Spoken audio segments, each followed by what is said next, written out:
There we go. I think we're live. I don't know. Yeah, I guess we'll find out shortly, right? I got to wait for some people to roll into the chat. I know you already had yours up. I unfortunately didn't have a chance to get that out to everybody, so I'm just sitting here patiently waiting for my viewers to roll in. Let's see. Can you guys see us? I just messaged them. Normally they'll pop in with the comments pretty quickly, but... Well, so you have viewers on your side? Yep, we are live, they said. Can they hear me? Can you guys hear the Crypto Zombie all right? I'm going to move this around so I can actually see what I'm looking at here. Yeah, all right, cool. So we got people rolling into the chat on my side. So sweet. Yeah, we're pretty good over here. All right, guys. So I know that this was a kind of impromptu, although we did kind of speak about it earlier. We were giving hints that we were going to be doing this. Yes. If you guys didn't see CryptoCandor, she did a little guest intro in my video, which I thought was kind of funny. It was a good idea. I'm glad we did it. It was definitely interesting. And I looked forward to the video coming out at noon because I knew it was going to be on it. So I wanted to read all the comments and see what everybody was talking about. So I'm glad everybody seemed to like it. It was well received. Hey, what's up? So I got people on my side. What is going on? How are you? Crypto J in the house. What is up, buddy? All right. Okay. Yes. Hi. Hello. What is up? Yes. Can you guys hear CryptoCandor on my channel? Is she clear? Testing, testing. I assume as much. All right, great. Nice. Okay, so they are saying hello. Well, greetings, everyone. Somebody says, who is Crypto Zombie? Why are you on my chat if you're asking? Yeah, wouldn't you be on my side? Okay, all right, dude, we're getting thumbs up across the board. Cool, we're live, we're straight, people are watching, so let's do this. CryptoCandor. If you guys don't know, she has an excellent channel that I recently came across. Yeah, no, definitely. I came across it by accident, actually. I think it was your Charles Hoskinson interview. That seems to be the one.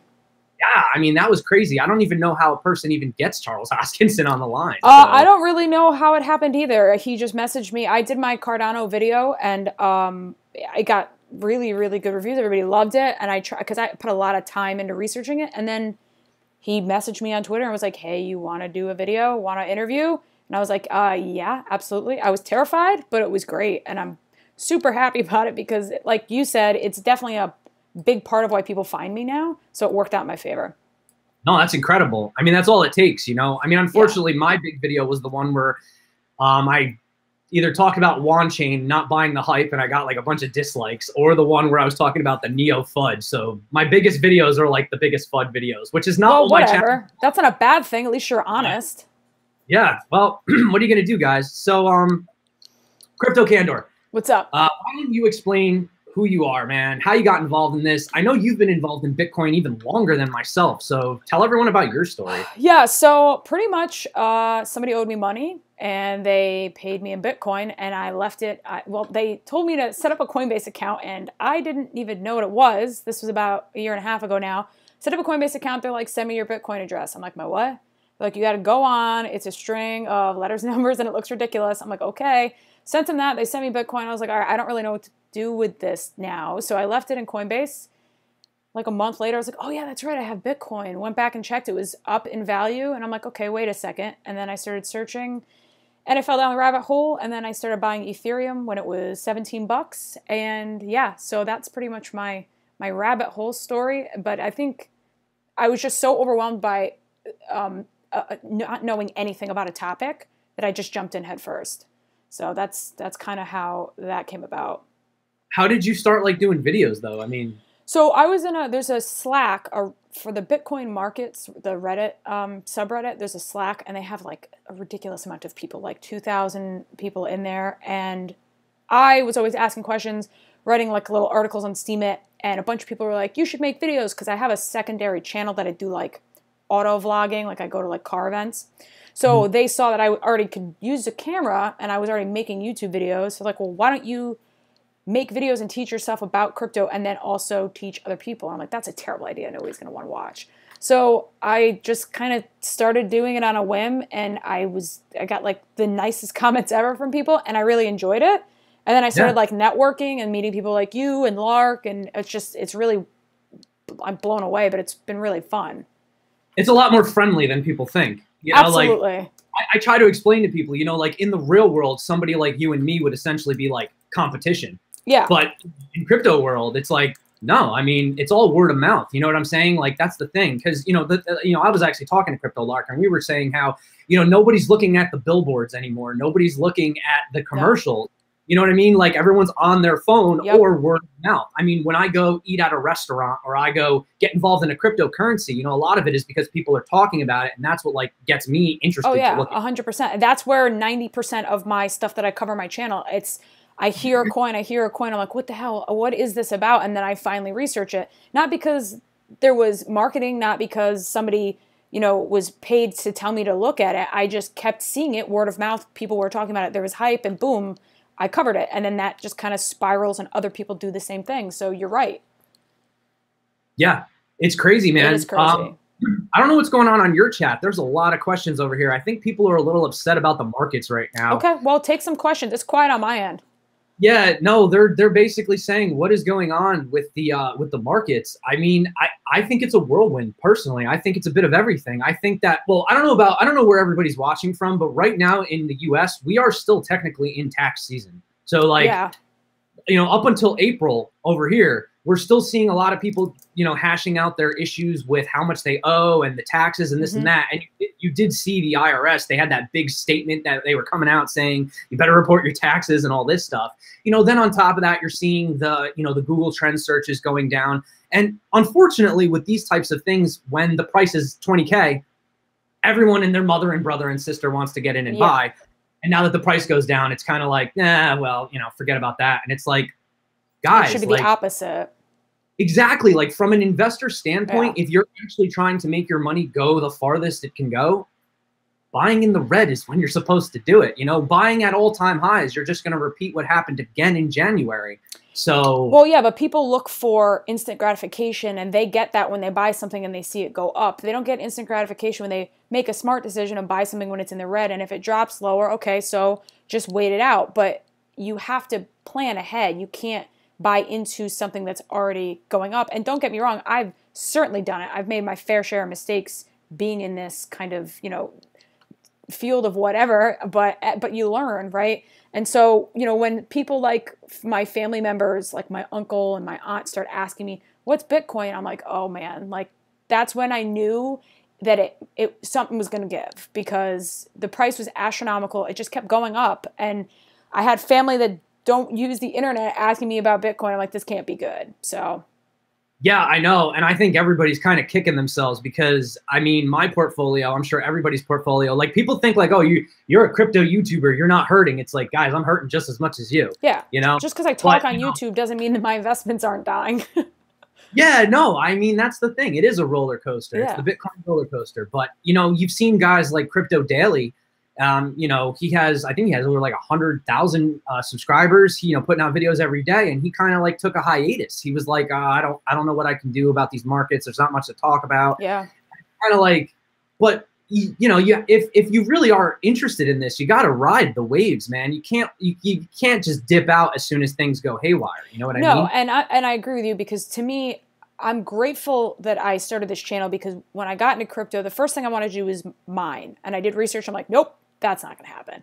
And I started trading, and instead of just like, you know, I traded regularly, just like normal back and forth off margin. And then I started trading on margin, and I was on, you know, I was in the ETH flash crash. I got the GDAX flash crash. I got it back, thankfully, because they reimbursed everybody. But at that moment, I was like, this is not for me. I got to figure out something else. So the YouTube made me focus on projects, fundamentals, research, communicating with people, you know, kind of doing all this stuff that we're doing now, and focusing less on the markets, delta, checking my percentage increase every, you know, 15 minutes. Like all that stuff has died down because this is keeping me busy. So it's a blessing, and it's also much healthier for my life overall. So yeah.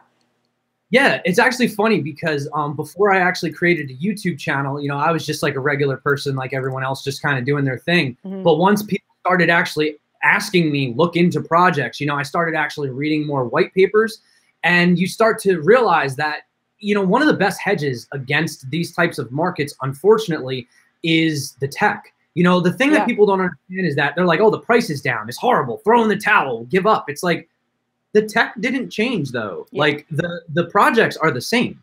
The developers are the same. The price is lower. It does not fully reflect what's going on, you know, as far as because it's funny because you go to these Bitcoin conferences, the last thing they talk about is price. Yeah. They could care less. They literally don't care about what's going on in the markets, which is funny because on, you know, crypto channels like yours and mine, it's like price is all that anyone's interested in. They want to know about price that.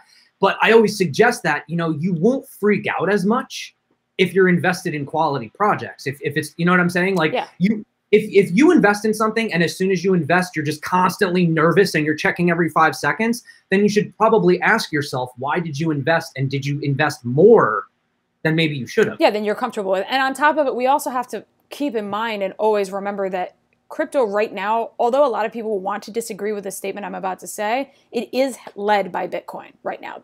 Everything's price is related to Bitcoin's price. And unfortunately, that is the name of the game. So when Bitcoin dips, everything else is going to dip harder because everybody's faith in an altcoin, it goes down if they think that Bitcoin is going down. Oh, the number one coin isn't doing well, so everything else takes a hit.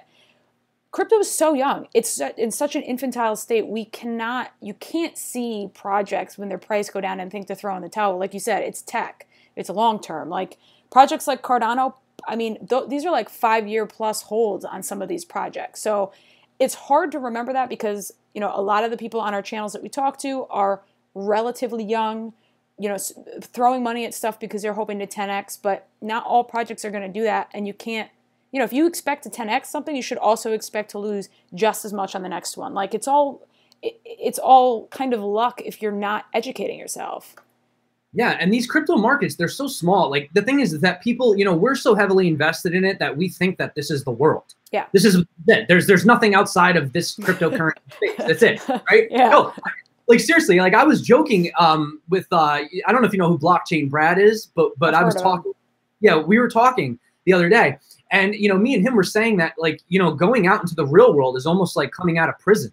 Yeah. Like it's like I've been locked in a cell for 10 years and I get in my car and I drive and I look out into the real world and I'm like, what's actually going on in the news? Like I have to ask my friends and family, like, you know, people are worried about like what's going on with the North Korean, you know, arms war with Trump. And I'm just like, so is South Korea going to lighten up their ban a little bit or what? They're like, what are you talking about, dude? It's just like, I'm sorry.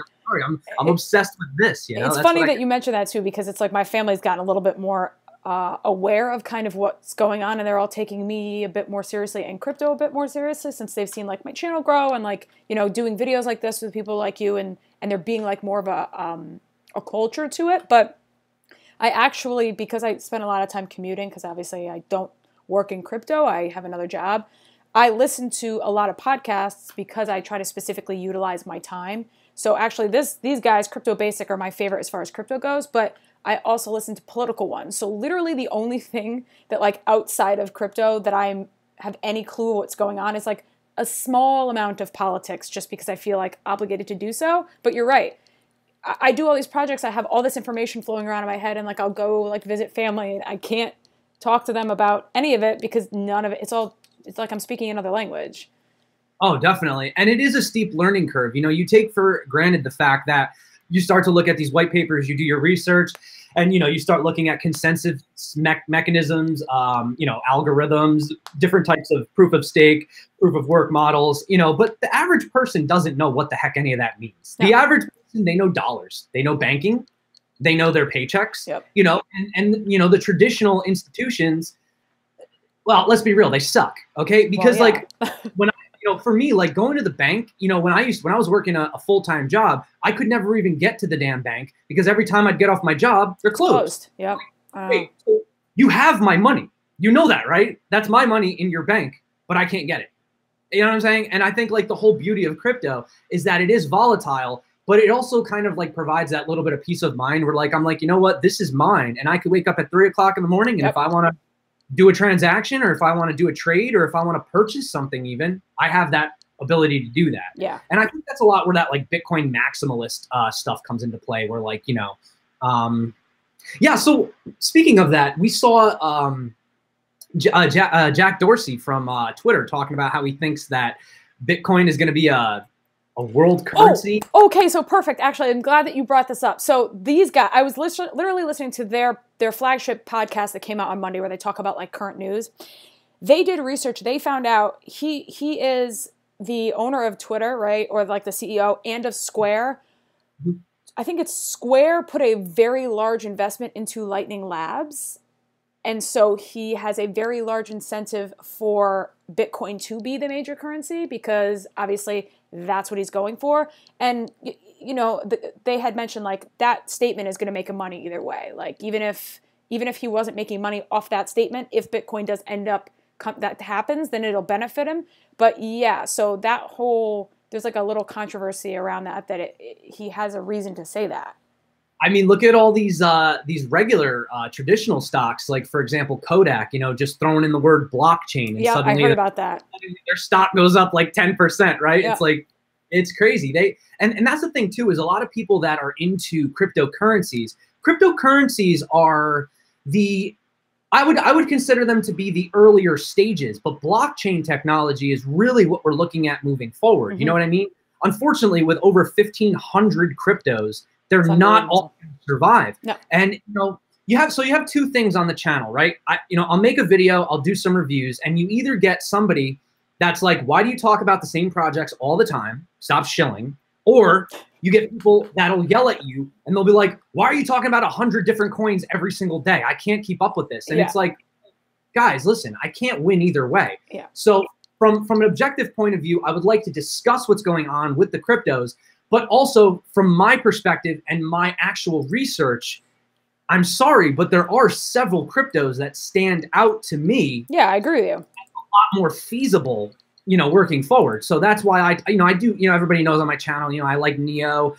Recently, I've definitely been, you know, heavily interested in Ontology. They've been doing really well. I don't know if you've seen the charts lately. I actually meant to ask you, so, because when we like did our quick thing yesterday where we kind of just made sure everything was working, you had mentioned Ontology and I was like, where have I heard that? And I realized I got an airdrop because I had Neo in the wallet, whatever, because it's an ICO.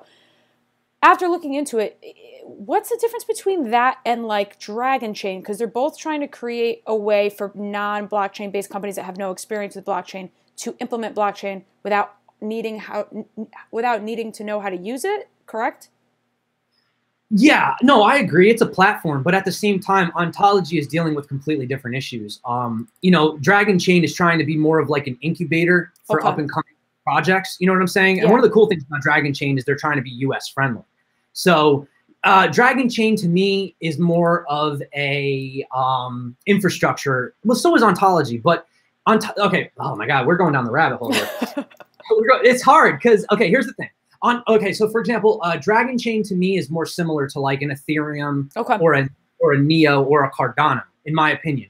Ontology, yes, they are also an infrastructure builder platform, but they are focusing on trust. They're focusing on touching the real world and bringing the real world into the digital world. So you're going to have your digital assets, you know, for example, but you're going to need that trust mechanism from the real world to the digital asset. So Ontology is dealing more with trust, identity verification, making sure that you can have an ID on the blockchain, but you have a choice of whether or not you want it to be public or private. Okay, so it's kind of like a little bit like Civic, it sounds like, too?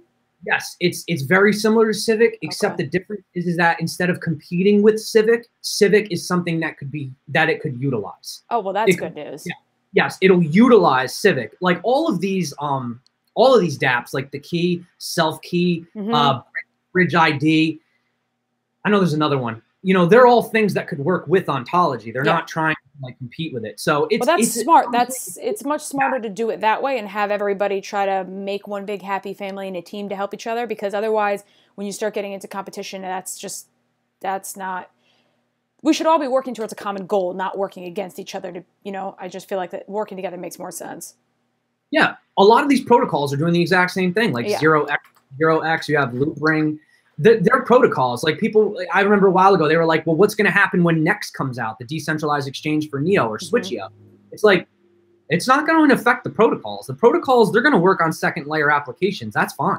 You know what I mean? Yeah. So sometimes I do see videos or people comparing cryptos to each other, but they're not really competitors. You know what I mean? Yeah, I see that a lot too. I also, it's funny because I just recently put up a Twitter poll today because I was trying to figure out what next week's video was going to be. And I try to do like, you know, a project, a crypto 101 and a versus video. And I was looking up what I really wanted to do is versus, but I have a hard time finding like direct competitors in the space, at least ones that I'm interested enough to cover. But you're right, a lot of people do that. They try to kind of make rivalries out of something that aren't necessarily comparable.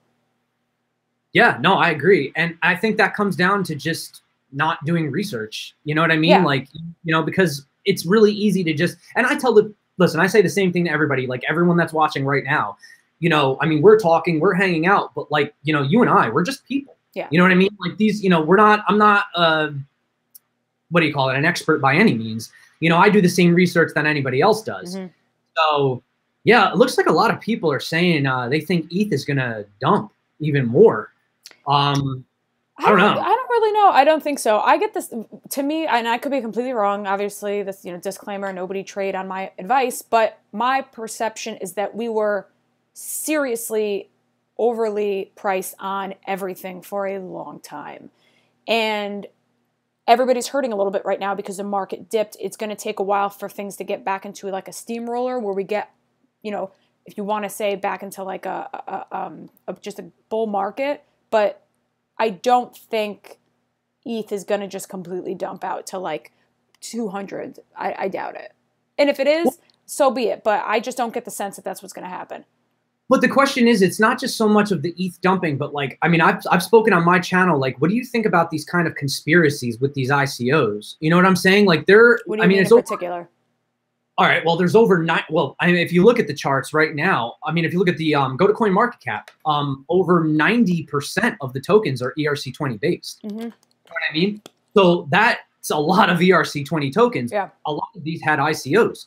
So the fact is that, you know, you're funding these startups. You're sending them your Ethereum, which is the #2 cryptocurrency in the world, which has actual value to it. Yeah. And these companies are taking your Ethereum and they're giving you tokens, which you hope are going to be worth something. You hope that they're going to, you know, triple or 10x. But the question is what are these ICOs doing with the Ethereum once they get it? I mean, because for me, you know, if you were just going to run something and you're just going to do a quick cash grab, not to say that all ICOs are cash grabs, but I mean, when you're making, you know, 30 million, 100 million off an ICO, do you care what price you sell it at?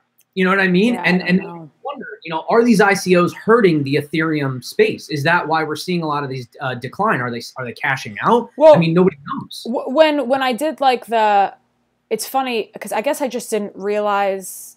I don't know if it was just ignorance or what. I knew that there was ICOs, obviously, on the Ethereum network because it's a platform. Very aware of that. But I guess I didn't realize exactly how many were promising to build a blockchain after, you know, that they were just using Ethereum as the ICO platform and then they were going to create their own ecosystem.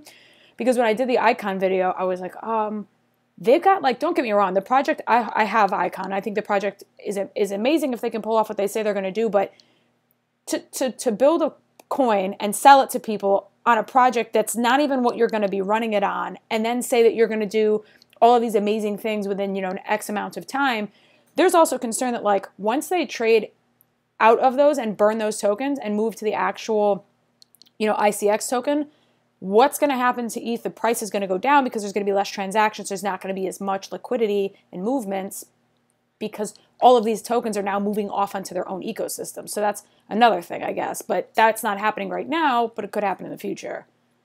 Yeah, I mean, we do know that the whole ERC20 standard is really simple. I mean, a lot of people, like, I mean, we can literally have a vanity token, Candor coin, on the Ethereum network. That's awesome. Yeah, so it's very simple. I was joking about making a KDubb coin, but I couldn't figure out a good use case for it. So. I just literally, I want to do a tip bot in my Discord. So like you can just like, it's like, you know, just like little fun tokens to send back and forth. But right now, I'll send you the link after the video. It's the group of guys made a website. It's $25 to deploy the contract in an Ethereum network. You get to name it, and then you can just mint as many as you want with like a MetaMask wallet. Yeah, no, it's really easy to do. You know, that's why one of the things, you know, I mean, you know, you're talking to the Neo guy, I can't lie. But one of the things about Neo is like they have a really strict ICO process. So like to be a Net5 token, you can't make Candor coin I mean, unless you have a substantial amount of gas, and you know what I mean? So in one sense, that's a good thing. Yeah, it's expensive, isn't it, to deploy it on the network? Yeah, well, actually, gas prices went down, so it's not that expensive, but it is expensive, and they've been looking into that. But that comes into the whole, delegated Byzantine fault tolerance. That's all just governance and voting and stuff like that. So, a lot of people are asking about the whole Coinbase adding ERC20 tokens. So that's kind of on the same Ethereum standard. Yeah. I mean, as far as that goes, I think that's pure speculation. Well, that's like they said. I mean, there was a formal like release about it, right? Like they confirmed that they're doing it. Yeah, I mean, they tweeted it. They had a post about it. But, I mean, look at what happened with the whole Bitcoincash thing, you know? Yeah. They told everyone we're going to release it in January. Then there was that whole, they thought there was the insider information. You know, you started seeing people buying right before. Then it got listed on GDAX before it even got listed on Coinbase. The price shot all the way up to $9,000, which is absolutely insane, absurd. And then they added it to Coinbase, and then they shut it down. Yeah. And they were like, no. So I hope that moving forward, they're a little more transparent about the things that they're going to be listing. You know, some tokens that I thought about, like I had thought about maybe like Basic Attention Token or like Omisego. But then again, you are seeing things like, you know, Omisego and Walton, they're going to be moving to their own chains, like you said, as well. Yeah. So that's going to take less strain off the Ethereum network, but it's also going to have less transactions. So. No, it's definitely going to be interesting. And like I had mentioned to you before, because we were briefly talking about this, that it's going to be, I mean, we just said how many ERC20 tokens there are, and there's a lot of really solid projects on the Ethereum blockchain right now. So trying to guess what Coinbase is going to list is like going to be impossible. There's no way. Yeah. I see there being a lot of speculation in the future. Like I can just see, I don't know, for the next couple months, I just see like one day an ERC20 token just pumping and dumping, and then the next day a different one. Yeah, just go through the cycle. Much speculation. People are going to be hopping coins. It's like, do what you want, guys. I'd rather just get involved and just kind of hodl. Yeah, no, I'm right there with you. All right, so a lot of people, the thing is you are like, in my opinion, the like Cardano kind of spokesperson. So Cardano and Ethereum, pretty much. Yeah, I mean, I just wanted a little more insight. I mean, for me, when Cardano had come out, I told you this the other, I think when we spoke previously, Cardano came out at a very, very high market cap, in my opinion. And I do watch the charts every day. And for me, when a coin just instantly comes out at like a $500, $600 million valuation, I kind of take a step back and go, wait, why is this coin so high? Yeah. You know what I mean? So, you know, it turns out that Cardano, they actually they did a private sale. They didn't do a public. I actually didn't even know that.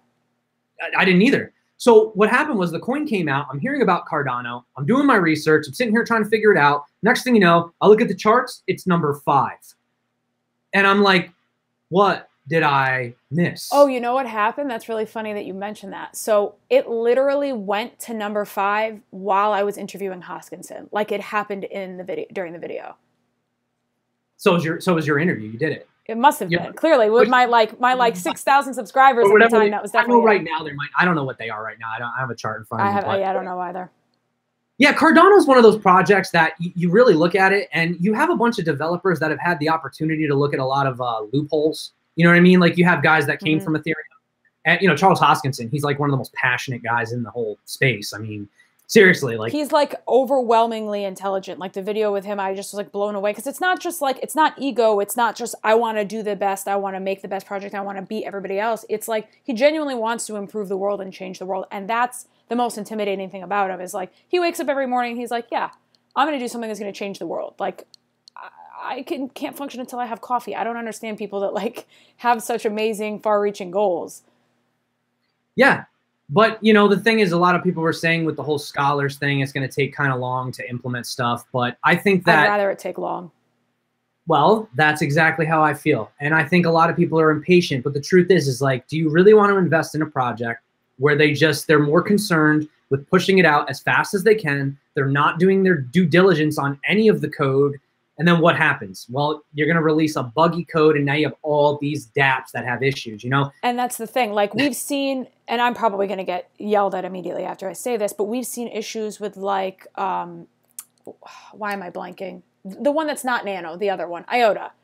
We've seen issues with IOTA where they wrote all their own code and they did all this stuff, and they had people say, hey, you have X, Y, and Z problems. instead of spending time, you know, going through it or using stuff that was pre-existing and not putting themselves at risk. Yeah, Cardano's going to take a long time, and it could be a lot longer than people are willing to wait. But in this space, you really have one shot, because once you screw it up, you ruin your reputation. I mean, don't get me wrong, IOTA is a very cool project, and there's a lot of people that are like IOTA till they die, but it's also a controversial project. Like, you either hate it or you love it. And I don't think that to be successful, like seriously successful the way Cardano wants to be, I don't think that they can have the kind of controversy that other projects have had. They have to come out, they have to get it right out of the gate, and they have to do everything that they said they're going to do, even if it takes forever. But I'd rather put my money on something that is going through research and getting peer reviewed. Yeah, no, I agree. And, you know, IOTA is very different with the Tangle. It's something that we haven't really seen. It's even newer than, you know, the old school way of doing it with the blockchain and everything else. But, you know, the thing that people don't really want to admit, I know that everything in here is about making money. It's about getting as rich as you possibly can. But when you look at something like Bitcoin, which I know nobody wants to buy Bitcoin because you're not going to make 10x, you know, Lambo gains, but it's the most secure blockchain there is. Yeah. You know what I'm saying? Like people tend to forget about all these guys, these miners, these millions of dollars that are being invested into ASIC mining operations to secure the network. You know, whereas IOTA Tangle, yes, you do have the fact that if I send a transaction, then I verify the 2 transactions before me. Sure, I'm not going to say that's not, you know, innovative. But, you know, we've seen similar things with Nano, with the block lattice. You know what I mean? So Nano, essentially, it's the perfect coin. It's everything we could have ever dreamed of, right? But what about that security? You know, what about the incentive? That's the thing that I say. I mean, what happens, you know, in the background? You know, these miners, people say proof of work, it's a waste of space. It's garbage. It wastes electricity. It wastes energy. True, but you can also verify and validate that coin. You know, you have something behind it. You have a proof of something. You know what I'm saying? Yeah, I agree with you. I agree with you. I agree with you, and I also disagree with you, only in the sense that I think that proof of work will always exist. Bitcoin is always going to exist. At a certain point, once cryptocurrency gets more mass adopted, once people are used to hearing about it, once people, you know, the words feel less foreign for them to say and it's less intimidating to even think about, I do think that proof of stake or delegated proof of stake coins will probably be what's going to be the most held in the future long term. Only because as far as, unless you have, like, I have solar panels on my house, so in theory, if I wanted to mine, it probably wouldn't be that bad. But for most people who want to get involved and be part of, like, the community and you know, help stabilize the network, proof of stake, you can do that in an easier manner than you can with proof of work. But again, it's the first. It's got first mover advantage. It's the cryptocurrency that everybody knows. I just am curious, you know, what the consensus is going to be like environmentally, what people are going to think in 5 years, what they really want. Yeah, no, I agree. But I think a lot of the things that the people have the concern about, I guess proof of stake is kind of just like proof of stake. But once you start getting involved, you know, you have delegated proof of stake and things of that nature, people start to wonder, are you giving too much power to the guys that already have the power? Yep. Or already have the coins, already have the money. I mean, we've seen this issue with Steam It. You know, you get these big whales that come in, they have Steam power. They'll upvote you, they'll downvote you. And, you know, people don't consider that to necessarily be a fair distribution of, it's not. You know, so, a Crypto Bud just went live. Damn it, Crypto Bud, I'm trying to go live right now. he's ruining our jam. Somebody just asked me if I think Hashgraph will be the disruptor. I don't really know, to be honest with you. I don't have an answer for that. But they highlighted my name, so I figured I'd mention it. You know, I feel really, really bad. I have not done enough research on Hashgraph myself. I've done none. I've heard it could be a huge disruptor, but guys, there's like so many things. You know, you wake up every day. You know, every day I wake up, I do not know what I'm going to get into. Every day in crypto for me is like a brand new day. I was thinking about that today. Because I used to be on the Reddit Slack all the time, and they are amazing as far as the community goes. Like, they are always up to date. They have so much information. They're always pumping news. And I was reading through it, and I'm like, God, like, there's so much stuff. Like, there's just so much between news, projects coming out, drama, you know, ICOs on a different platform. This guy said that, like the thing with Twitter today and Bitcoin. It's just like, I can't keep up. In order for me to work, run this channel, and make like a weekly video, which is like the bare minimum, I just don't have time to stay up to date on all of it. Like, I need I don't know, like screens to follow me around to just feed me information all day. No, I hear you, man. That's why I used to rock the headphones at my job. I would just listen to crypto all day. You know what I'm saying? You miss 10 hours and the market could totally change. Mm-hmm. So oh yeah, it's definitely crazy. It's unbelievable. Guys, what's going on in the chat? We're trying to do a fun live stream today. I'm waiting for some people to ask some good questions. Not that you guys aren't asking good questions. Is everybody being sad about the market? Yeah, I think we're all pretty sad about the market. But you know what though? Screw it, right? I'm here making a video, so you know, life's not that bad. No, it's not. The other thing too is, man, the ICOs are getting out of control. Like the thing is I actually did a poll the other day on my channel. I was interested in what most people were interested in. And they said that coin reviews and news were their most interest, and then their least interests were interviews and ICOs. But at the same time, I also get berated with ICO requests. Yeah, actually, I meant to say something. I was snooping around on your videos, like reading comments, because I just like to see what people say, because I like your videos, so I want to see what like people's opinions are. Sure. Have you noticed an increase in like shilling that's supposed to be like they're trying to pretend it's not, like Deep Onion? Did you just get slammed with requests for Deep Onion? The Deep Onion community, they're a very, very, very tight-knit community, and as you grow on your channel, you're gonna get. Oh my God, it's unbelievable. I like tweeted about it. I'm like, please, I'm not gonna cover Deep Onion. Everybody stop asking me to cover Deep Onion. I actually did cover Deep Onion. It's a good privacy. Yeah, it's a privacy coin. It's pretty cool. They utilize the Tor network. I mean, you know, on my channel, I don't talk too much about privacy coins, but it's not because I don't like them. They're fine. I just personally don't really have a use case for them. Like me, I don't really care. I don't care if the government knows that I'm spending. You know, I don't mind paying my taxes. That's never bothered me. But you know, for some people, they might want that privacy. You know, I don't know. I mean, especially people in, you know, I'm in the U.S., so for me, it's whatever. But there are all these other countries that these governments, you know, they have very strict regulations. They have the firewalls set up, and maybe for these people, they actually do need to utilize these privacy coins. So I'm not going to take anything away from that. Yeah, I actually had the same view as you did, and then I think I had like, this was months and months ago, I had said something like that along the lines on Twitter, and somebody said, you know, like, I live in a country, or I have friends and family that live in a country in which like their wealth is not safe, and like people are corrupt and always trying to steal things from them, and privacy coins are the future because it's what's most stable for them. And I realized that, yeah, we are in the US, so obviously our kind of what we can work with is different. But because Bitcoin is so popular, and because it, you know, originated, people thought it was anonymous when it started. Obviously, that we know now that's not the case. But I think that there's going to be a couple, like, you know, niches that get burrowed out. And I think privacy is one of those that is going to have a serious following of people. And Monero is well known, but I think that there's going to be other ones that are going to probably start to take on a little bit of a life of their own. I just assumed that Deep Onion wasn't a real coin, that it was just people shilling like some crazy ICO to me. Yeah, no, I agree. Man, I'm getting a lot of coin questions over here. People are asking about... Shoot. There's Nebulous, Banyan Network, Trinity. There's so many questions. Yeah, I got a Trinity over here too. I don't know.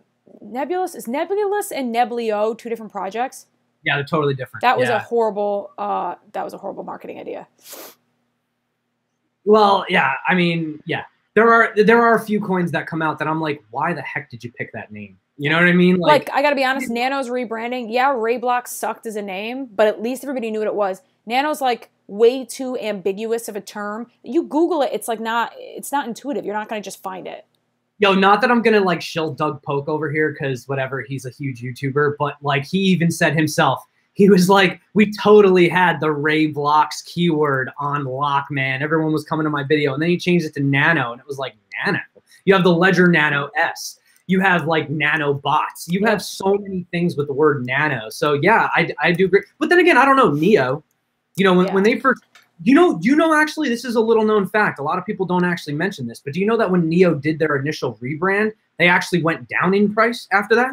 Because a lot of people, it was Ant shares, and then it went to Neo, and a lot of people were like, oh, Neo from the Matrix, and it actually took a dip for a couple days before it went back up. Well, I had Ant shares, and then I sold it, so I don't want to talk about that. No, why'd you sell your Ant shares? Because I mean, I like really didn't know anything about it, and I was just kind of like buying stuff. Everybody's like, oh, Chinese Ethereum. I'm like, cool, I'm going to buy this, and then I just Yeah. Hey, if it makes you feel better, when I first got into it, I sold 45 Ant shares, which today is 45 Neo, and I bought that to buy into Chaincoin. So if anybody knows about that coin, I don't know anything about Chaincoin. There's not much to know about it except it was the greatest pump and dump of all time, and I found myself front and center. Oh God, that's miserable. I always say to myself, like, when people are like, "Oh my God, these crypto markets suck," it's like, guys, if you were me and you had lost like 75% of your investment last year, and I'm still doing it, yeah, you can still do it. Yeah, I agree. Yeah, so let's see what's going on here. Somebody asked me, did you use any crypto to buy a car? I think you overestimate the amount that I've made in crypto. The answer would be no. I actually have not formally cashed out of any of my crypto. I've sold crypto to crypto, but I have not gone from a crypto to USD yet, not once. Ironically, I've actually sold my car since I got involved in crypto. Did you use it to buy more crypto? No, I didn't actually. I used it to eat. Oh, but there you go. That's good. That's important. I'm just messing with you.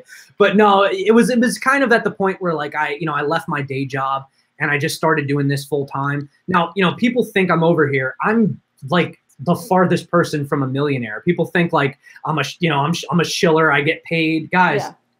I wish, okay? Yeah, same. I make my money from the same types of trades, from the same type of projects. So people are saying, how'd you make your money this week? Slammed it into Ontology. Ontology's up. What are you, shilling, bro? No, I'm just paying attention to the market. I'm looking at what's going on. You're also being honest. It's like, God forbid you say, okay, like this is actually how I made money on a trade. It's like, you're shilling. No, that's literally how I made money this week. You asked me, I'm telling you, I'm not shilling.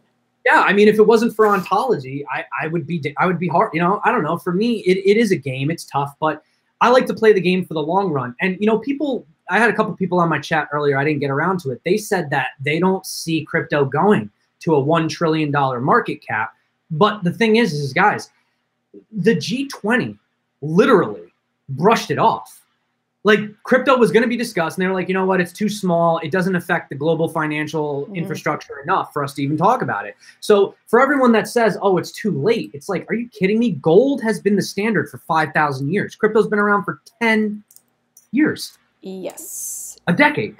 Yes. Yep. You know what I'm saying? Like, these kind of changes, they don't happen overnight. Yep. So, and that's what I always have to like try to remind myself, like, okay, so Bitcoin came out in 2008 and I got into crypto a year and a half ago. Like, everybody's like, oh, I wish I got into Bitcoin when it was X amount of dollars. Like, everybody's such an early adopter. No, we're all early adopters. Like, in the long run, this is going to be peanuts in a couple years. I genuinely think, like, there's no way what this crypto has become can ever just dial back and go away. Like, it's not happening. It's way too big. There's way too much going on now for it to be any less important. I genuinely just think that it's going to grow. Yeah, I mean, there's literally a site, Bitcoin Obituaries, and you can see how many. It's like 99bitcoins.com/obituaries or something like that. And what they do is they actually publish every single article anytime anyone ever says Bitcoin is dead. And Bitcoin has officially died. At this point, it's probably more, but last time I checked, it was over 220 times. So, like, guys, you're not gonna kill the market. Like, anyone that thinks that you're gonna kill crypto, you're not gonna kill crypto. I mean, I even tell people, like, take Bitcoin. Even if you were to do a 51% attack, take down the network. Number one, you would use so much resources, you would lose so much money. And then in the end, some kid down the road would just end up mining on his computer anyway, and then Bitcoin would start back up again. Yes. So I don't see how you can kill crypto. Crypto is Pandora's box. People are way too focused on the dollar amount, and they're not focused on the future. Amazon was a bookstore. They were a digital bookstore. They sold books. That's what they did. Also, Apple almost went out of business before they made the iPhone. They were like nearly bankrupt. So. Yeah, Steve Jobs lost his job. Yeah. Like, they literally were like, no. And then they hired him back. Like, wait, hold on. Yeah, they made the iPhone. And they're like, oh, okay, now we're going to change the world. But before that, it was like, Apple what? Oh, thank you. Everybody's saying that they really enjoy this chat. That's awesome. Cool. Thanks, guys. We're just, I mean, if I was not live streaming and we were talking, this would be the same conversation we'd be having. That's what I said. I said, you know what? We're just gonna we're not gonna have a script, and we're just gonna go. Honestly, I think it's so refreshing because I just like with all of the stuff that I'm always reading and the work that I'm doing, I'm like, I want to do a video and just do something that's like I can just like not have to worry about prepping. I just want to make a video. Alex, ask Crypto Zombie about PIVX. Do you know anything about PIVX? Oh, it's been a while. Not gonna lie, I was heavily looking into PIVX, probably more into last summer. Okay. I heard people calling it the Purple Prince, the Purple Princess, whatever. Yeah, it's a really good privacy coin. They have a lot of different features. I don't know, it's a privacy coin. I have a bunch of it. I actually, I was supposed to work with the PIVX team to do marketing or do like videos, like just kind of like little segments to work with them because I enjoy their team. They're probably like the nicest community you can just like pop into. They're super friendly. But I like the project and I like the fact that it was privacy, but also had a transparent option. And I kind of just got involved because of the community, but they're asking, I think, because they know that I love PIVX, like PIVX and Lisk and Cardano and Block. Like those are all like the ones that everybody knows that I'm very pro. So they're probably just asking because they want your opinion. Yeah, no, I mean, I feel really bad. You know, I haven't looked at it, and I don't want to say anything that, you know, the last time I looked at it, you know how much changes in the crypto space. Yeah. Like, literally, the last time I heavily looked into PIVX was probably August, September. Okay, yeah, but that's a while. So, I mean, PIVX, now, are they a fork off of Dash? Is that what they are? Yeah. Yeah, they are, right? So they utilize some of those privacy features, but like you said, they do offer that transparency option, which is really cool because that, you know, now you're getting back into my camp of things with the whole ontology thing. But I don't want to talk about ontology. Let's talk about PIVX, put it back in your court. But I do agree that it's nice to have that ability to have privacy. What's a coin that's, Enigma. Do you know about Enigma, for example? They reached out. I think it was Enigma. Somebody had asked me if I wanted to like do a review or do an interview of them, and I actually turned them down and said no because there was, I don't even remember what it was that I found out, but there seemed to be a lot of like sketchy drama, something about the way the project started, and I was worried because I was a new channel. I was like, I'm not going to go anywhere near that. Some of these projects do have rough starts, especially with phishing links and stuff like that. Like, forget it. Like, one hacker gets into the Telegram group or gets into the email system somehow, gets a phishing link, people send it to the wrong address, and things get completely messed up. I agree with that. But like the whole thing with Enigma and PIVX is that I like the fact that you can verify that you've received it. Like, okay, for example, say you're like you have a job, you're a school teacher, or you know, you're a nurse or whatever your job is, and you want to prove that you've been paid, but you don't want to like release your salary. Yeah. Right. So those are good things. You can prove that a transaction happened, but then you don't have to disclose the actual amount. So I think those are really good privacy features. That's cool. Actually, somebody on my channel asked you specifically, and they know your name. So by the way, Alex, how's it going, Alex? That's your name. Do you think Lisk will pump when they release Core 1.0? I think that's a hard prediction to make because of the situation with the market right now. I think everything is kind of just hanging on for dear life.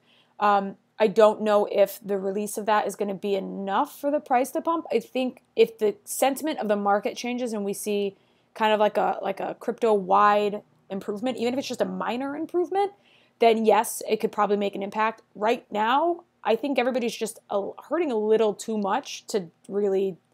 I mean, we have to remember, like, the price goes up because people are buying. The price goes down because people are selling. It's not like a magical number that's just, like, going about and doing its own thing and has a life of its own. It's based on sales and purchases. So nobody's buying right now. I don't think that people are going to buy Lisk just because of that. Lisk is something I wish I held more of, though. Yeah, I mean, I'm going to be honest. I'll be completely transparent. I did hold a lot of Lisk back in the day. I really did. I'm not going to lie. And I did sell my Lisk. I did. But, you know, the thing is when do you buy, when do you sell? You don't know. You know what I mean? The only coin I have never, ever, ever, ever sold is Neo. Why? I don't know. I'm stupid. I should have sold at 180. I didn't. I held it. Why? I don't know. You know, all my other coins, you know, it depends. I got to see what's going on. But Ethereum is mine, so I get it. It's an emotional attachment to an inanimate object. I get it. which is bad, which we shouldn't be telling people to do. You shouldn't have emotional. Absolutely don't do what we're doing. Don't do that. Don't hold coins out of emotional attachment. I can't lie.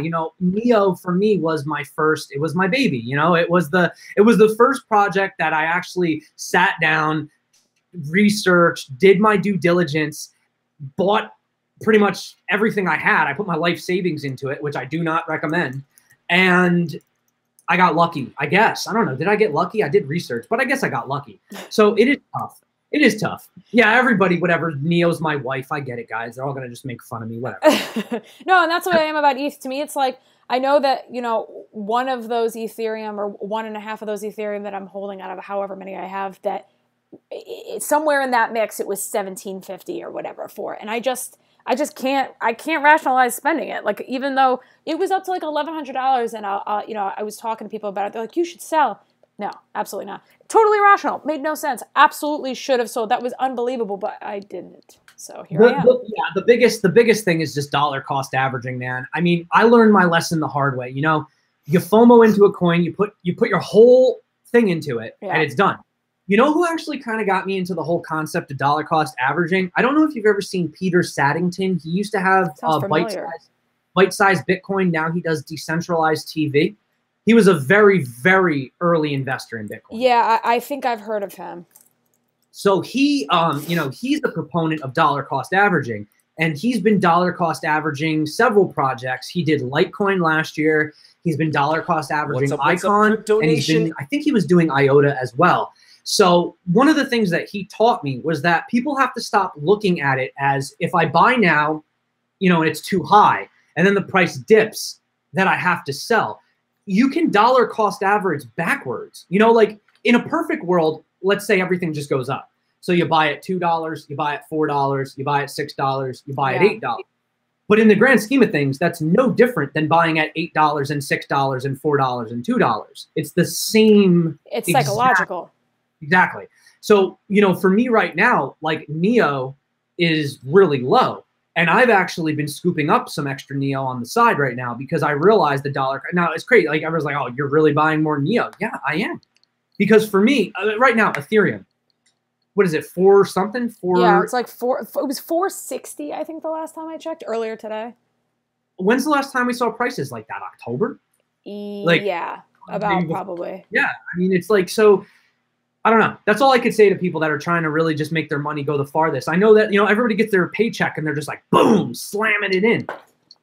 Well, if it's any consolation, I mean, I bought, when the market dipped like 2 weeks ago, I bought more ADA and I bought more Neo. Even at, it was like, $70 or something like that. But I was like, you know what? I saw the price it went up to and I regretted it. And it's one of those coins to me that I love staking stuff. And I love that you can hold it on the ledger. That's like a huge incentive for me. Stuff that, has derivatives, stuff that can be held on the ledger, stuff that can be the most secure coins, like that I can put away. Those are the things I want to invest in. Because for me, peace of mind is very important. So I have my ledger and I keep it in a little safe and my Neo's all tucked away with all my other Ethereum and everything else. And for me, that's a big component of what I buy. So like ERC20 tokens, sure, because that can go on the ledger. But like other stuff that I know I can't, if I have to leave it on an exchange, I'm almost certainly not buying it. Yeah, no, I agree. Although I am partially, I do that sometimes, but don't follow me, guys.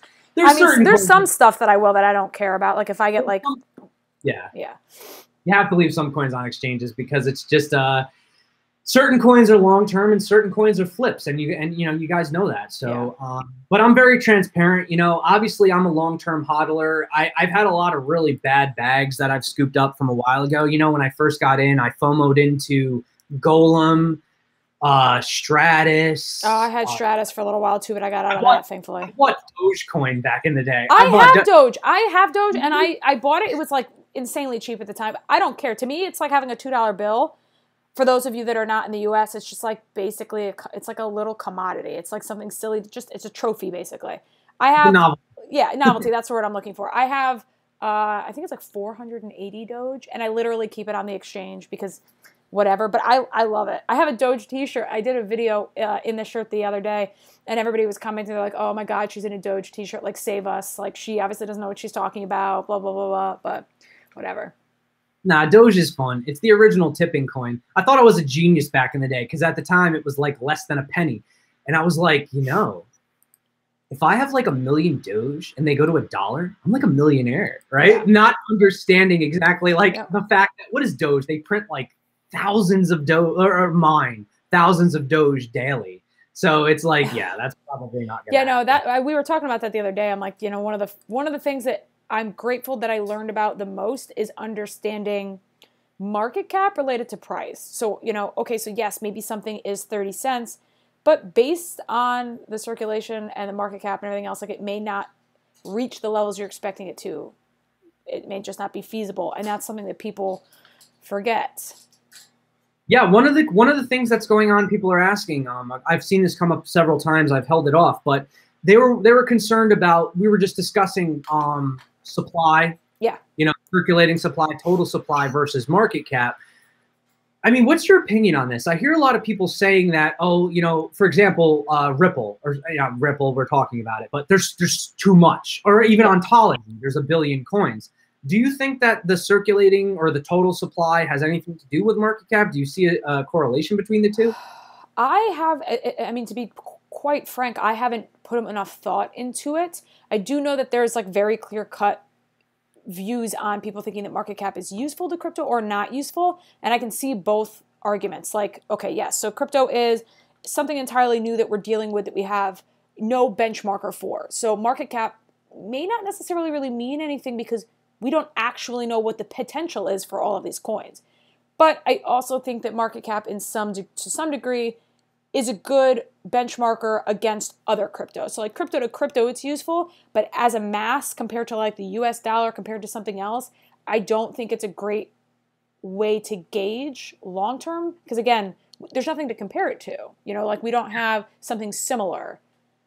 I mean, see, here's the thing for me is the way that I always look at it is I'm just more realistic about it. Unless you're already in the space and you're paying with cryptos, you're paying with Bitcoin or whatever, Litecoin, Ethereum, whatever. If you're coming in with fresh cash, cash is cash. Yep. Dollars are dollars. So if you have a circulating supply of 1 billion coins or you have a circulating supply of 10 million coins, now, a lower cap is definitely going to increase the volatility in the prices because there's less coins in circulation. Mm-hmm. But essentially, the same amount of money buys the same amount overall. Like if you have $100 and you put $100 in, if you're buying a coin that, you know, is, you know, $10 for 10, you're going to, you know what I'm saying, versus you get 1 billion, it doesn't really matter in my opinion because the same amount of dollars are going into that cap. Yeah, and I think that's the other argument too, is it's like you said, we're using something that has a definitive value, which is the US dollar, to buy something. So regardless of what the quantity is that you're getting, you're still putting the same amount of US dollars in it. And that's actually funny because I've never really thought of it that way, but that's a really good point.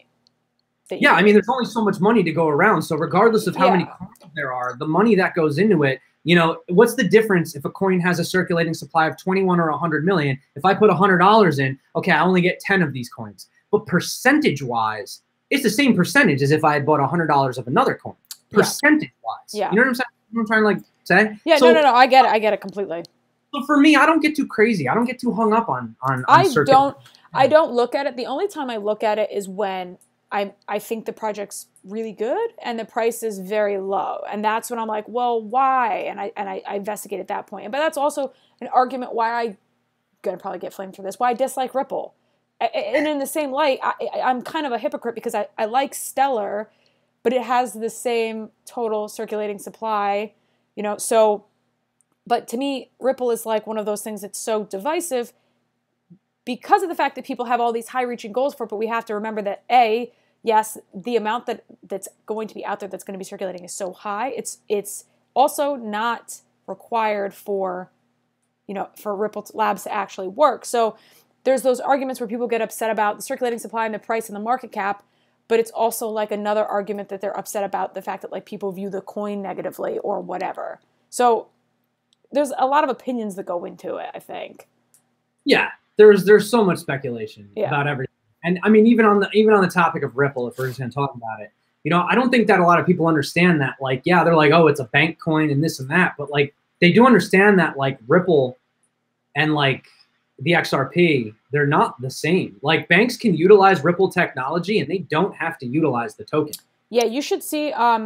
I got like not very happy comments on my video when I did Ripple versus Stellar, and I thought I was pretty unbiased and I tried to be very like neutral about it, but people are like adamant about not telling the truth about the coin. Like out of the 3 techs or the 3 platforms that Ripple Labs offers banks, only one of which is required to use XRP, and only about I think it's 5 or somewhere in the range of 5 or 10 banks are actively using XRP, and the others are just using the other platforms that are utilizing Ripple Labs tech, not the crypto, not their native crypto. So I mean, and the problem with that too is like, why is a bank going to use something to transact that's volatile?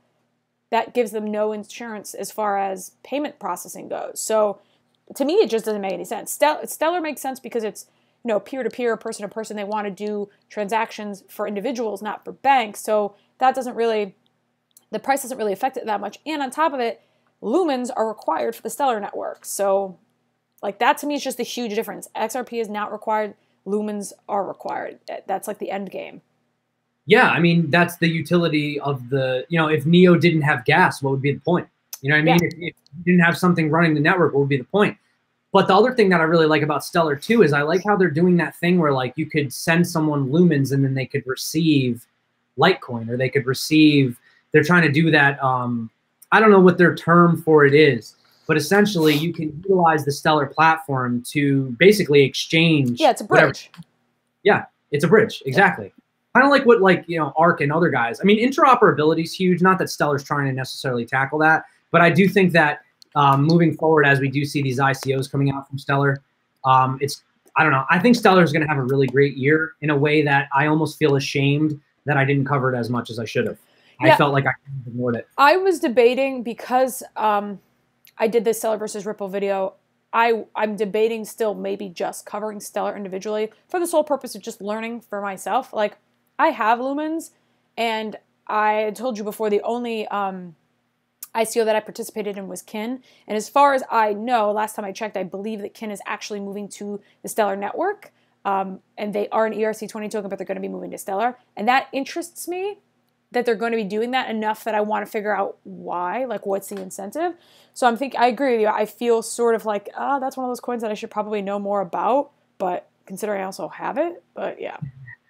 Yeah, well, actually, Kin is actually one of the first blockchains to utilize 2 tokens on 2 different networks, actually. They're going to have a way for, if you want to transfer it to Ethereum, you can actually lock it up on Stellar, and then you can transfer your difference over to Ethereum. So That's cool. I didn't know that. It's like interoperability, but like between 2 blockchains. So, but yeah, no, they're the first to do that. So that's an innovation in the space as is. Yeah. Yeah, that's pretty cool. I had no idea. Good to know. The more you know. Somebody asked me, how did I get involved in an ICO? Are you an accredited investor?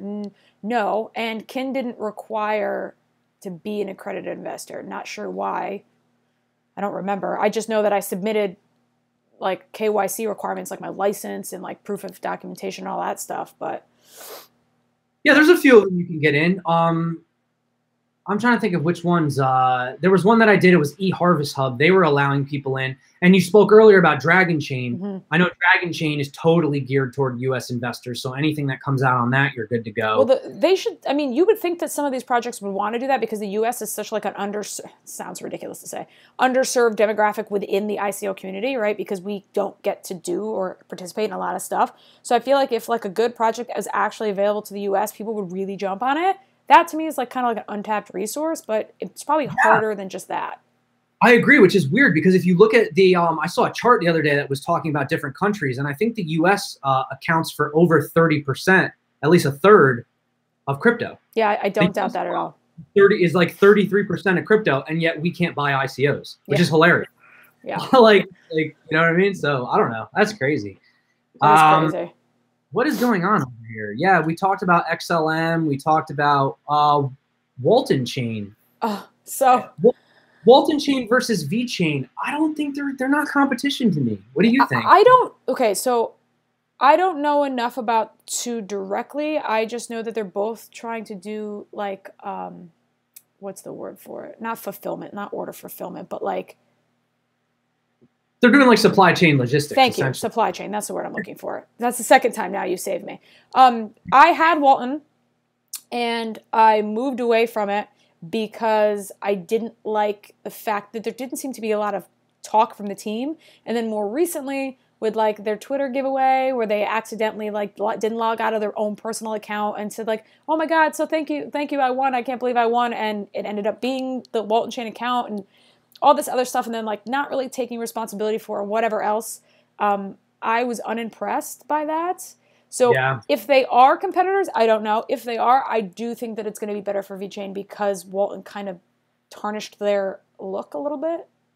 It's unfortunate. I mean, that's the speed of the internet. You know what I mean? Back in the day, you know, when we used to have to ride on horse, taking our you know, letters to across the cities, whatever. Now it's like you make a tweet, like 100,000 people see it, forget it. So I do agree. You know, Walton, they are tackling more of the RFID though. They're trying to utilize like a better, like for example, like a better shopping experience. You know what I'm saying? So, you know, you'll go into a room, you'll try something on. The size is too big, you'll put it back. You'll try on a different size. You'll put it back. You'll try on a different color.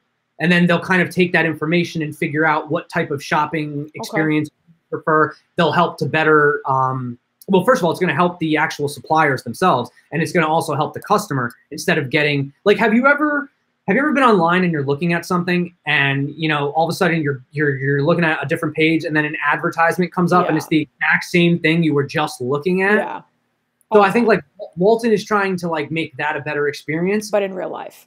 Right. But VeChain is just on a tear lately. They are touching everything from fraud, you know, like handbags, for example, wine. You know, people try to say, oh, this wine bottle is 140 years old, but realistically, it was made last year in California. Yeah, see, that to me, I think that there is a huge market for that. Truth in, you know, a destination, like where something came from, who made it, who touched it, what companies it went through, you know. Speaking from like a nutritional standpoint, because I don't know if some of you know, but I'm actually a dietitian by trade, and people in my field, what I experience, people are obsessed with where the food come from, you know, what farms, whatever. Is it organic? You know, what kind of pesticides do they use? Like people are really, that's something that's becoming like at the forefront as far as like personal nutrition concerns. So being able to identify like, okay, this camera that I bought came from this company, so that you can say like no sweatshops were involved. Like everybody was paid appropriately and everybody, you know, has they have a job and they have contracts and everything else. So being able to prove that stuff. Also, I forget, I think there was a project that I recently looked into that wanted to do that as well, as far as like contracting and making sure that like employers were fulfilling what they promised to do to their employees in like low income countries and things like that. But I can't remember what it was now. Yeah, there's a few of them that are tackling that. And I have to say, I am one of those weirdos that does like to know where my food comes from. No, there's nothing wrong with being, that's not weird at all. In this day and age, I mean, it's good to know. Yeah, I mean, I don't really go into my nutrition on my channel. It's a crypto channel. I don't really feel the need to discuss what I eat for breakfast. But yeah, I mean, I have switched to, you know, organic diet. I shop at a local, you know, farmer's place down the street.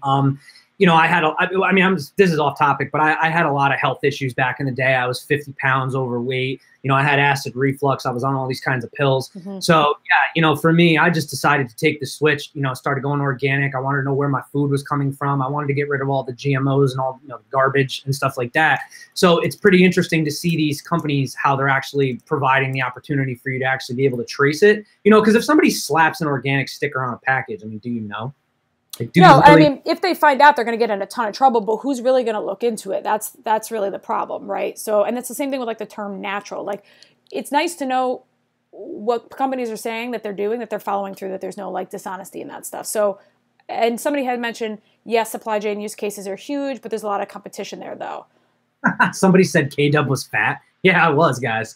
I have to put up a before and after one time. You wouldn't even believe it was me, but guys, it's a crypto channel. But that's good for you though. Anyways. Yeah, I don't know. Everyone's like, oh, let's talk about his diet. Yeah. Somebody said new crypto organic coin. Yeah, let's get on it. Yeah, who cares about what I eat, guys? You know what I eat? Crypto. There you go. Matrix You're a zombie. You don't eat anything. I am a zombie. Stupid freaking name. I hate the freaking name. I hate the freaking name. I think it's great. Honestly, like you said, you hear it once and you don't forget it. People don't know what Candor is. So that everybody's like, oh, your name's dumb. It doesn't make sense. I'm like, but if you Googled Candor, it would. Yeah. I have people that tell me that I have people tell me they saw my videos several times before they took me seriously because of the name. But honestly, when I started this channel, I had no idea. Same. Hi. Much. I was like, well, let's say zombies, you know, they like consume. All they care about is one thing. They don't sleep. They just want to constantly eat. So I was like, crypto zombie. That kind of sounds like me. I mean, that's more thought, quite honestly, than I probably put into mine. So I got to give it to you for that. But I mean, yeah, I didn't expect my channel to do what it did either. I don't think really anybody does. So Sean on my chat hates my name. Oh, sorry, yeah? Sean. Sean, I'm sorry, man. My name, whatever. Well, whatever. Maybe we'll have a rebrand and then we can go moon. Maybe I'll have a rebrand and I'll have like 100,000 subscribers because everybody will FOMO into my new. Yes, somebody said something about me mooning as hard as TRX mooned. I'm like, if my channel was that successful, I'd be quite happy about that. No, it will be, man. Just keep doing your thing. You have really great videos. Honestly, I appreciate the research that you do because there's a lot of channels. You know, I got to just put it out there. There's a lot of channels that just pump coins. That's all they do. And you know what? Yeah, if every day I go to CoinMarketCap, I log in, I look at whatever coin is 20%, 30%, and I just make a video about that, sure, I'll get a lot of views. But you know what? A lot of my subscribers are going to lose a lot of money. Yeah. And like, I don't feel comfortable having that type of responsibility. No, and I mean, I agree with you. And as I am always pretty transparent, like I said, I started the channel because I wanted to hold myself accountable. I wanted to learn about projects, and every week I would find myself, okay, I'm going to read about this when I get home. I'm going to research about this when I get home. And I was too tired, or I got busy doing something else. So for me, I was like, I'll create the channel. You know, if you understand something well enough, you can teach it. So it's like, I want to be able to make a video about something. That's how I'll know that I know enough about it. And I just was really doing it for me at first, and then it kind of just took on a life of its own. And so I don't see a point in doing videos about prices and increases and ICOs and things like that, because it's like, to me, long term, that's not really benefiting anybody. Yeah. And a lot of these projects are so in-depth and so hard that, like, I'm trying to make content that I wish existed when I started getting into crypto, because it's hard to do this research. It's hard to find out all this stuff and be accurate. And the average person, like, trying to explain, like, to my sister or my brother about this stuff, it's not easy. So I wanted to make content that is a middle ground, right? So, like, people can watch it and at least understand a little bit or learn and not be totally overwhelmed. I agree. And, you know, listen, when I first started my channel, I you know, if you go back to my earlier videos, I did a lot of like top 5, top 10 lists. Obviously I had no viewers at the time, so I don't really care. Now I do feel a little more responsibility. For me personally, coming out with a top 5, top 10 video, I do feel responsible. I feel like people watch what I say. So I don't want to give people the wrong impressions. But, you know, I still like to kind of give those hints once in a while. Now, you can never be 100% correct. I mean, you know, I've had some hits, I've had some misses. You know, I suggested to everybody about Banyan Network. I don't know, you said you don't know about it, but Banyan Network is an amazing collaboration. It has high performance blockchain. It has, you know, loop ring. It has really great dev team, very, very low market cap. You know, I brought it out around 10 cents or 11 cents. I think it hit 15 cents and now it's sitting around 12. So, you know, obviously I don't come out with the whole financial advice thing. I do want to try to help my community. I mean, I'm invested in it. Yeah, of course. I told everyone about ontology. Now it's not that I want to shill. I do want to try to give that opportunity to potentially invest in good coins before they explode, but you never know. I mean, you have these black swan events. You have China banning this. You have Korea banning that. So I mean, I could come out with a video. I could do all my research. I could be, you know, everything is straight. We're good to go to the moon, and then the SEC calls this a security, and then the whole thing crashes. So it sucks. You know, you try to do your best, but there's really nothing you could do. You try your best, and you know, I do care about the community, but I just want everybody to know that it's not like I'm over here getting paid millions of dollars while you're just buying a bunch of, you know, crap coins. It's not the case. I mean, if I get involved in a project and I tell you that I'm doing it, I'm doing it. Yeah. Like, I'm doing it. Like, I mean, you know, I think my most famous coin right now is A-Chain. I think that's the one that everybody keeps asking me when moon. And you know what? Wait till the next fork. That's all I could say.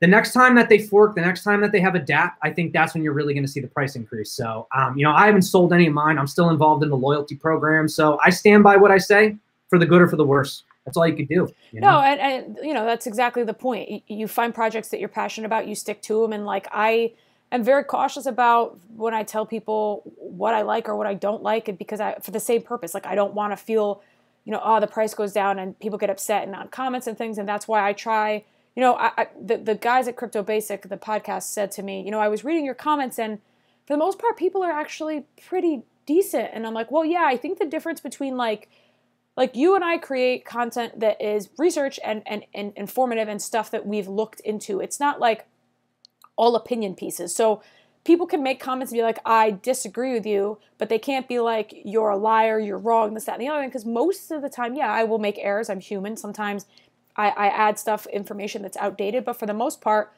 I'm just saying factual stuff. Like, I'm just relaying information that I'm finding and answering people's questions. So people can't get as defensive versus like if you do a video on like top 5, this is my opinion, then people can get mad because it's an opinion. But I find that most of the time, if you're factual and relatively unbiased, people respond pretty well because they're appreciative, because it's hard to find that in this little niche that we're in.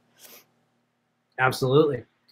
So what's going on, guys? Any questions? I feel like we've been doing this for an hour and 15 minutes. So yeah. I haven't even eaten dinner yet. Oh my God. You should probably go do that.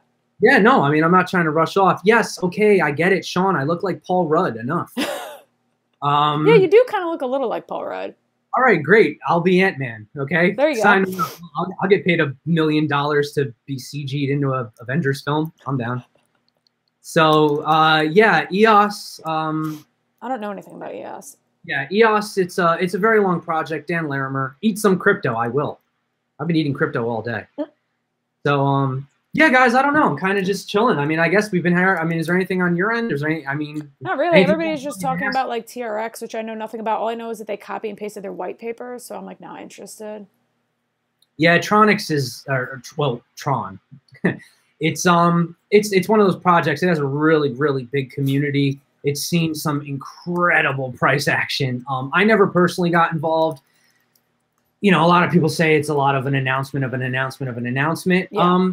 Yeah, no, I have nothing against Tron personally. Nothing. I don't know enough really to have an opinion. I just know that it's another one of those divisive projects. Yeah, no, I mean, Tron is just one of those things where as they begin to roll things out, as they begin to hit those milestones, you know, then I'll look a little bit deeper into it. But yeah, I think some is DGD. I don't know what DGD is. It's not Digibyte. Digix DAO.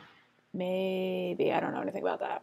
Digix DAO is kind of like Tether, but it's basically when you buy it, they guarantee that if you ever want to trade out your fiat, you can actually get real gold. Oh, so that's it's like cool. Yeah, they're like digitalizing gold. I think that's DGD. I don't know because there's DGD and DGX. So there's actually 2 tokens on the network. Yeah. So I haven't really 100% looked. I've looked into it, but it's not really like my thing. I don't really do that. So yeah, no, I don't know. Digix DAO, yeah. Thanks, Sean. All right, so CryptoCandor. I mean, how do you? I mean, is it? It's been a night. It has been a night. And I recorded earlier, so I got home and I recorded a video and then ate dinner quick and then started streaming with you. So it's been a busy night for me. Well, I didn't even get to my dinner yet, so you're one step ahead of me. So yeah, well, if I don't eat, I get hangry, and I would not have been able to focus long enough to do this stream, so I had to eat. All right, guys. So, yes, Jace, you can hold all of my gold, and I'll keep the Bitcoin instead. All right, guys. So that being said, thank you so much for coming out to my channel, especially shout out to CryptoCandor. I really appreciate it. Thank you, Alex. I know that we're both relatively new YouTubers, but I think it's really important that we kind of keep the circle not small, but I just don't want people to start venturing too far out on the beaten path and investing in these pump and dumps. You know what I'm saying? Like that's what's going to give crypto the bad name moving forward. So just always do your own due diligence. Make sure that you guys are, you know, looking into the project. Don't take my advice, whatever I say. Even if I tell you something, still go research it, okay? Because I don't want you blaming me for anything, all right? So, yeah. Yeah, I mean, that's pretty much me, too. I mean, guys, if you ever want to chat, I have a Discord. So if you go on, like, my Twitter, or even you'll see it in the video description, too, pop on into my Discord. Tell me why I'm wrong about something. If I didn't answer one of your questions in the chat and you guys want to ask me, hit me up. I'll be over there. I'm on pretty frequently, and I'm also always on Twitter. So there you go. If you guys want, I already have a link in the description for your channel, for CryptoCandor's channel. So if you guys want, check it out. Go subscribe. Yep, and your link's in my description too. Great. Thank you. Awesome. So guys, thank you to everyone that came out. Thank you to CryptoCandor's channel. Thank you to my channel. You guys have been really amazing. And thanks for the great questions. You guys are awesome. And KDubb for president, I'm going to have to pass on that one. I don't know if I could. I don't know if I'm up for that, guys. So, all right. Thank you so much. I'm about to end the live stream, but everybody, CryptoCandor, I really appreciate it, guys. So here's the weird part. I'm about to end it. So bye, guys.